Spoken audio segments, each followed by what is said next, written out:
Agensi Kawalan Perlindungan Sepadan AKPS merampas daging babi, daging itik sejuk beku dan biji kopi dengan nilai keseluruhan RM916,156.02 di Pelabuhan Kelang Barat semalam.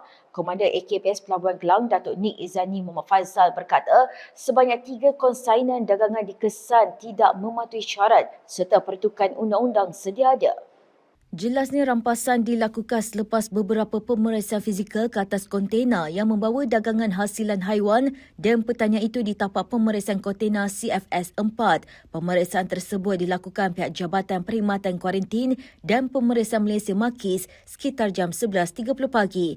Semakan mendapati daging babi sejuk beku dari Belgium itu tidak mematuhi syarat permit import Makis dengan jumlah rampasan 24,058.10 kilogram yang dianggarkan nilai RM461,371.43 Pemeriksaan kedua sekitar jam 11.45 pagi pula, sebanyak 16,161.28 kilogram daging itik sejuk beku dari Ireland diimport tanpa permit import Makis yang sah dirampas dengan anggaran nilai RM354,176.26.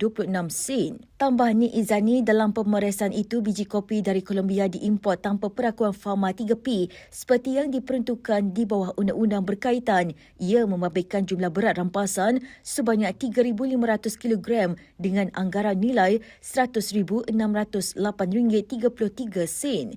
Kesemua dagangan itu disita bagi mencegah risiko kemasukan penyakit haiwan serta memastikan aspek keselamatan makanan dan kepentingan kesihatan awam negara terus terpelihara. Berikutan itu, kes disiasat mengikut Akta Perkhidmatan Kuarantin dan Pemeriksaan Malaysia 2011 kurungan Akta 728.